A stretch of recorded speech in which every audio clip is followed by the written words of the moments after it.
Agora, no Brasil, tudo é pandemia.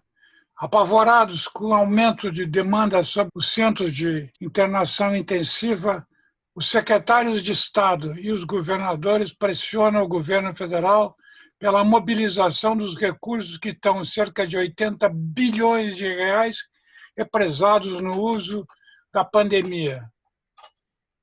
Sobre isso existe, inclusive, ontem há uma entrevista do senador Tasso Gereissati, dizendo pateticamente que precisamos parar esse cara, referindo-se ao presidente Jair Bolsonaro, que, em vez de atender às demandas e à pressão dos secretários e dos governadores sobre as UTIs e o represamento das verbas, faz provocações afirmando que os estados são os responsáveis pela crise e nada a ver com o governo federal.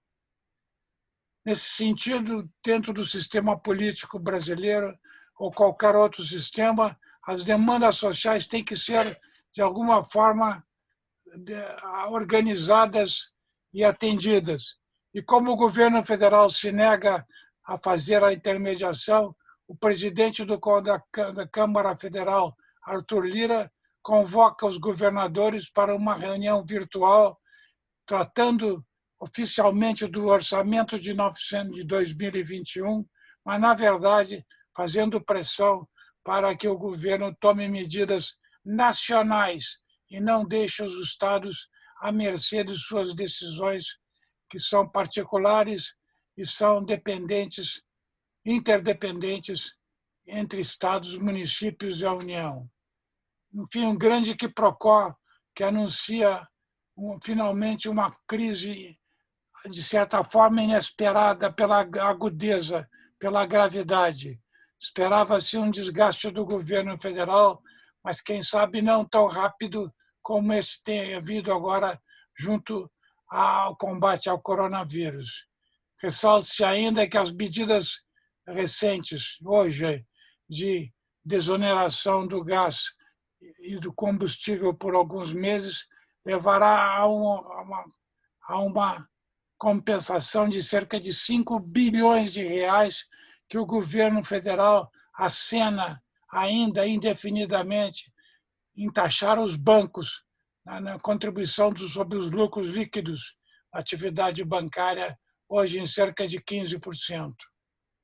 Enfim, juntando-se as pressões do capital financeiro, do mercado, com as pressões de ordem política, governadores, prefeitos, secretários de saúde, tem-se o ingrediente de uma grande crise e, de certa forma, com gravidade inesperada sobre a presidência da República.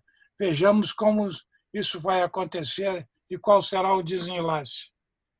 No calor da disputa por recursos e por andamento melhor das providências contra o coronavírus, os deputados e senadores se debruçam também sobre um projeto ainda tênue de reforma política.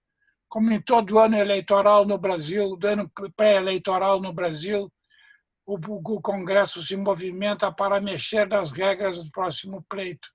É costume brasileiro e ninguém tira esse traço da história.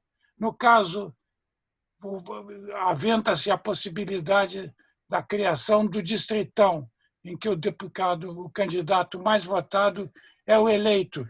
Isso enfraquece os partidos, as coligações partidárias e diminui a importância crucial do voto proporcional.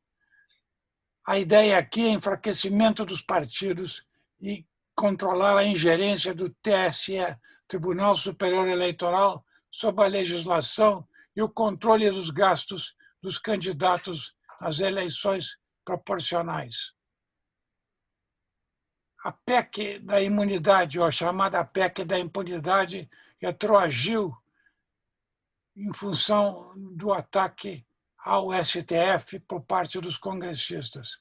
Estamos num impasse e vejamos como isso vai se dar, dizendo que o fundamental é que o Congresso Nacional tende a criar mecanismos de proteção a seus membros diante da autonomia possível do STF e do Poder Judiciário em geral. Vejamos o que vai acontecer nos próximos dias. O auxílio emergencial sem desvinculação dos condicionantes à educação e à saúde parece que progride agora, depois de um ataque primeiro em que os deputados do bloco governista anunciaram a possibilidade de se criar a desvinculação da saúde e da educação, como é da tradição constitucional brasileira desde os tempos da redemocratização. Vamos ver o que isso vai dar. De qualquer forma, parece evidente que retroagimos e vamos garantir a existência da vinculação de educação e saúde ao orçamento nacional. Finalmente, quanto ao quadro atual, que se deteriora muito mais rapidamente do que o esperado, é evidente que começam a surgir traços fortes de candidaturas e perfis.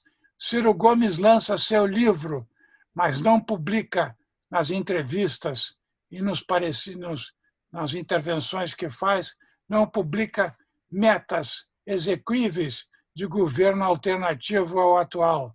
O mesmo acontece com o PT, que publicou longo documento sobre as mudanças possíveis e alternativas ao governo Bolsonaro, mas não divulga isso com a intensidade necessária. Os observadores anotam que esse fato atrasa o processo de encaminhamento de candidaturas a 2022.